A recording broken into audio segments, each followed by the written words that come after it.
وتفجير وتدمير وسطو وسفك الدماء وخروج على النظام وخيانة مع الأعداء والمتآمرين. مفاسد عظيمة وتضويع للآمنين ونقض للعهود وتجاوز على إمام المسلمين، جرائم منكرة، جرائم الأكراه في ضيها منكرات. إنه موقف حازم، إنه موقف حازم تتخذ الدولة ضد الإرهاب والفوضى والفتنة في جهد أمني وحكم شرعي وقرار سياسي.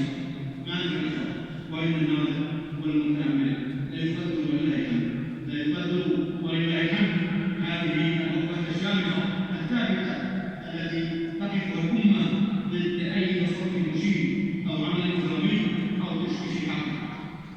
نعم، إن الأمة تقف صفا واحدا خلف قيادتها وولاة أمرها، تستنكر أي عمل وتدين كل قول، ولا تقبل أي مزور يريد أن ينال من هذه البلاد أو يشكك في مكانتها وعزمها وحفظ قرارها. إنها تألف الإسلام ومنبع الخير وأمام الخائفين وعون المستضعفين، يد حانية له جراح وتنطلق منها أعمال الإحسان وقوافل البر لكل مصنع الدنيا. يريدون النيل من دور عظيم في محيطها العربي والإسلامي والدولي، غير أن الدولة تعزها الله ومن ورائها المواطنون الكرام والمقيمون العزة تقف من هذه الأهداف مواقف حازمة وتتعامل معها بمسؤولية حماية للدين والمقدسات والإثبات والناس بيقظة وكفاءة وأداء حازم وتعامل دقيق بما يسجل بإنجازات فنية وقوة إدارية وحكما صارما بكل الظروف الزمانية والمكانية، فلله الحمد والمنة. ألا تتقوا الله رحمكم الله واشكروه على ما أولاكم النعم، اشكروه على استماع الكلمة ورأس الأمر والعيش الكريم والالتفات حول الأمر وتعاونوا على البر والتقوى، فأنتم في عز وقوة وتمكين، وخاب المخذلون والمرجفون وخسر الكافرون والمبطلون. ألا وصلوا وسلموا الرحمة المهداة والنعمة المزداة نبيكم محمد رسول الله، فقد أمر بذلك ربكم في ملك تنزيله فقال وهو الصادق في دينه قولا كريما: إن الله وملائكته يصلون على النبي يا أيها الذين آمنوا صلوا عليه وسلموا تسليما.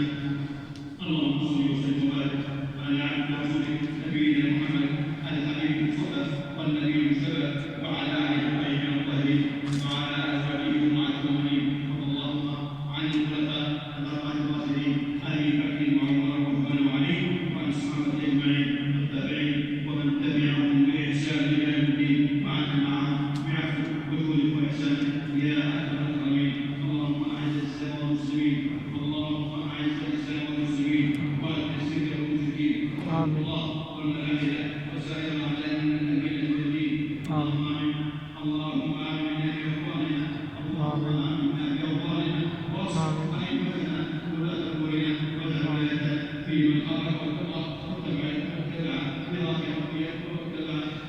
يا رب العالمين.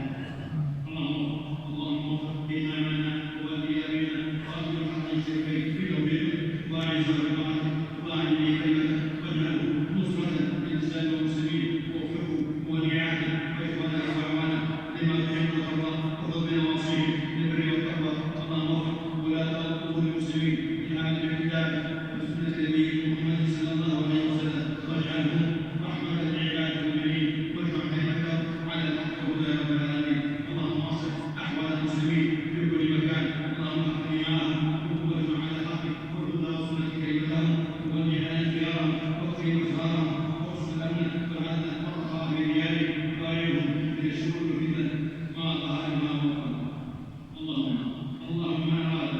اللهم من أرادنا وأراد بلادنا بسوء، اللهم فأشغله بنفسه واجعل كيده في نحره واجعل تدبيرا عليه يا رب العالمين. اللهم إنا ندعوك بحضوره ونعوذ بحضوره، اللهم وفقنا بما شئت يا قوي يا عزيز.